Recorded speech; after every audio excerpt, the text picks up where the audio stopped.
बिस्मिल्लाहिर्रहमानिर्रहीम जी। अस्सलाम वालेकुम जी सारे दोस्तों ਨੂੰ उम्मीद है कि तुसीं सब खैर खरीतन होवोगे। और जनाब अज ਜਿਹੜਾ नुस्खा पेश कर रहे इंतहाई कामयाब और इंतहाई फ़ायदेमंद है।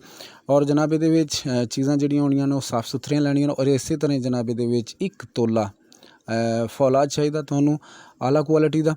और जनाब इंतहाई फ़ायदेमंद चीज़ है, आला क्वालिटी ਦਾ 1 ਤੋਲਾ ਤੁਹਾਨੂੰ ਇਹਦੇ ਵਿੱਚ फौलाद चाहिए। और इस तरह जनाब ये शिंगरफ जी है अपनी बनी हो तो फिर बड़ी गल है, अगर जे ना मिले तो फिर जनाब तुसी अशरफ लैबोरेटरी का 1.25 ਤੋਲਾ ये पैना। और जनाब इंतहाई ज़बरदस्त है। और 1.25 ਤੋਲਾ ये शिंगरफ आला क्वालिटी का पाना। और नुस्खे के हवाले नाल नुस्खा एक बहुत नादर चीज़ है। और ऊपर भी ये बारे दसिया गया कि इंतहाई कामयाब नुस्खा। और दोस्तों की खिदमत इस वजह तो ही पेश किया है कि लोगों का भला हो, लोगों का फ़ायदा हो। और इंशाअल्लाह ताला ये बेहतरीन जड़ा बंदा दोस्त भी बनाएगा बहुत ही अच्छा। इसी तरह ही दोस्तों जड़ा कुचला मुदब्बर चाहिए जनाब इस नुस्खे वास्ते 2.5 ਤੋਲੇ, जिस तरह के पहले दस चुके हैं कि शिंगरफ 1.25 ਤੋਲਾ और फौलाद जड़ा 1 ਤੋਲਾ। और इसी तरह ही जड़ा तुहाडे कोल बनया होना चाहिए बेहतरीन क्वालिटी का जनाब उहदे विच कुचला मुदब्बर जड़ा असीं उहनूं करांगे। कुचला मुदब्बर जो खुद तैयार किया हो तो फिर क्या ही बात है। अगर जे इनू ज़्यादा जितना भी अच्छा बना सकता बंदा बनाए और बहुत ही अच्छा इसका रिजल्ट है। लेकिन इस नुस्खे वास्ते तुहानूं दरकार होएगा जनाब 2.5 ਤੋਲੇ। और 2.5 ਤੋਲੇ तो ना वध होना चाहिए ना घट होना चाहिए। जिस तरह के पहले दसिया कि फौलाद जड़ा तुहाडे कोल 1 ਤੋਲਾ और शिंगरफ जड़ा वो तुहाडे कोल 1.25 ਤੋਲਾ होना चाहिए। और कुचला मुदब्बर जड़ा तुहाडे कोल 2.5 ਤੋਲੇ होना चाहिए। इसकी क्वालिटी है अगर जे खुद मुदब्बर करो तो जलन नहीं देना। और देसी घ्यो दे विच बरियां कर सकते जी। इस तरह ही तुसीं इहनूं कुआर गंदल दे विच तैयार कर सकते जी, अदरक च तैयार कर सकते जी। और बहुत ही आला क्वालिटी की चीज़ तैयार होनी चाहिए। और इसी तरह दोस्तों तुहानूं जड़ा बेहतरीन होना चाहिए तुखम दतूरा।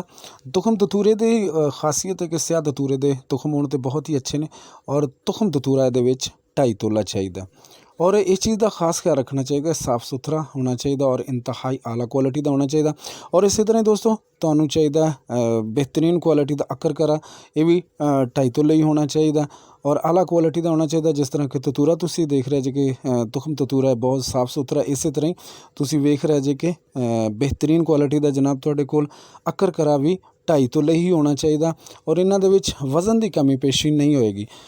जिस तरह के पहले दस चुके हैं कि तुसी इन्हां चीज़ों को साफ़ सुथरा लेना, बेहतरीन लेना, पुराना नहीं लेने, आला क्वालिटी का लेना, नहीं तो नुस्खा वो काम नहीं करेगा जो तुसी इहदे कोलों लेना चाहते जे। और जनाब इहदे विच कोशिश करनी चाहिए कि अकर करा 1 नंबर ही पाना चाहिए।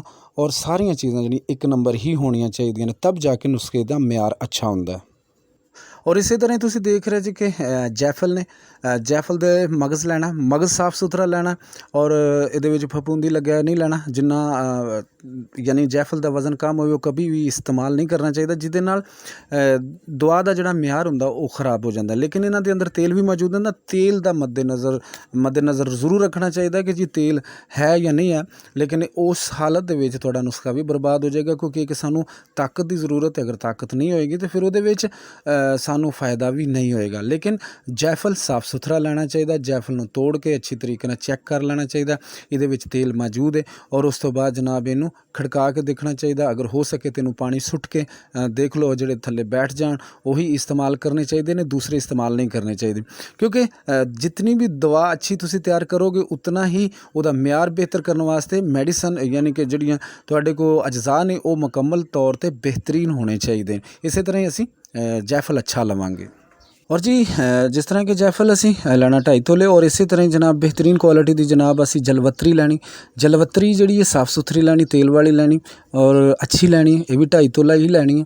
2.5 ਤੋਲਾ तो ना वध होवे ना घट होवे, 2.5 ਤੋਲੇ ही इस नुस्खे वास्ते चाहिए। और बेहतरीन म्यार चाहिए। और जनाब ये असी 2.5 ਤੋਲੇ पावांगे। और जनाब इस तरह ही असी 2.5 ਤੋਲੇ बेहतरीन क्वालिटी की जनाब सुंड लवांगे। सुंड 2.5 ਤੋਲੇ ही होनी चाहिए। और 2.5 ਤੋਲੇ तो ना वध ना घट। और इस नुस्खे के अज्जा जिहड़े ने मुकम्मल हो गए ने। 2.5 ਤੋਲੇ की जिहड़ी असी लास्ट चीज़ पाई है वो 2.5 ਤੋਲੇ असी सुंड पाई है आला क्वालिटी की। और जनाब जलवतरी के हवाले नाल गल की जाती कि जलवतरी पुरानी नहीं लैनी चाहिए और बेहतरीन क्वालिटी की लैनी चाहिए और इंतहाई कमाल की चीज़ लैनी चाहिए। इन्हां सारियां चीज़ों को असी बरीक पाउडर करांगे और बरीक पाउडर करके असी शहद की मदद नाल इहदियां गोलियां भी बन सकने हैं और इस तरह ही असी इहदे कैप्सूल भी 250 mg दे भर सकने हैं। लेकिन बाज़ औक़ात ऐसा होंदा कि तुसी आला क्वालिटी की जिहड़ी चीज़ लैनी है वो अच्छी लैनी, जिस तरह कि तुसी सुंड जिहड़ी है सुंड देसी लवोगे तो इहदा रिजल्ट इंतहाई कामयाब होएगा और बेहतरीन रिजल्ट होएगा। खास तौर पर नुस्खे के अज्जा ते मुकम्मल गौर करना चाहिए और अगर असी नहीं लवांगे सही तरीके नाल तो फिर साड़ियाँ चीज़ों के अंदर वो म्यार कायम नहीं हो सकेगा। जिस तरह कि मैं जलवतरी के हवाले नाल गल की, जलवतरी अच्छी होनी चाहिए और ये मुकम्मल फिर एक बारी गल दोहरा दीए कि जनाब ये जलवतरी भी अच्छी खासी होनी चाहिए। ये नहीं गल कि भी आम जी पुरानी लै लो या जिहदे च तेल ना हो या जानी कि काम ही ना करे, फिर उहदे नाल तुहाडा अपना म्यार खराब हो जाएगा और इन्हां चीज़ों को मद्देनज़र जरूर रखना। हुण असी सारिया चीज़ों बरीक पाउडर कर लिया, बरीक पाउडर करके और इहदा बेहतरीन असी कैप्सूल भरांगे। कैप्सूल 250 mg दे भरने ने, इस तो ज़्यादा नहीं भरने और एक कैप्सूल सुबह और शाम गर्म दुध दे नाल देंगे और इहदा रिजल्ट बहुत ही अच्छा उस हालत च होएगा कि जदों असी इहदे नाल कोई मुगलस दे देंगे। मुगलस असी अच्छा देंगे कोई बनया होया और इहदे नाल जिहड़ा सुरत अंजाल टाइम है या टाइमिंग दा मसला अक्सर लोगों को आंदा है वो हल हो जाता है। और जनाब बेहतरीन क्वालिटी अगर बिलफर्ज के टाइम ज़्यादा करना हो तो फिर 2 कैप्सूल भी कम से कम असी 4 बजे देंगे और 4 बजे तो बाद जिहड़ा कैप्सूल 2 खादे होणगे उहदा अच्छा खासा टाइम बन जाता।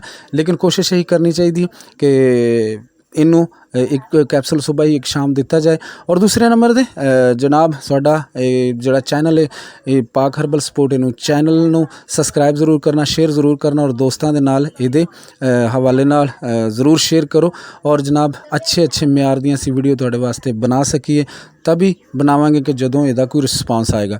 बहुत शुक्रिया जी, उम्मीद है कि इंशाअल्लाह ताला तुहानूं अज दी काविश ज़रूर पसंद आएगी और जिहड़ा दोस्त बनाएगा इंशाअल्लाह ताला अच्छे लफ्ज़ां नाल याद करेगा और बेहतरीन लफ्ज़ां नाल याद करेगा। इस नुस्खे के हवाले नाल ये जनाब एक सन्यासी का नुस्खा है और जनाब इस हवाले नाल यही कहांगे कि इनू बनाना शर्त है, इस तरह नहीं कि गलो बाती कोई नुस्खा कोई चौके ते पेश कर देता, नहीं। अच्छा नुस्खा इंशाअल्लाह ताला हमेशा काम करता है और ये चीज़ों का म्यार खास तौर पर रखना चाहिए, चीज़ों का म्यार अच्छा रखना चाहिए, बेहतरीन रखना चाहिए। उम्मीद है कि इंशाअल्लाह ताला तुसी इस काविश नूं ज़रूर पसंद करोगे और अल्लाह सोने के हवाले जींदे वसदे रहो जी। और इंशाअल्लाह ताला नैक्सट टाइम कोई नवी वीडियो दे नाल दोस्तां दी खिदमत ज़रूर हाज़र होवांगे जी। अस्सलाम वालेकुम।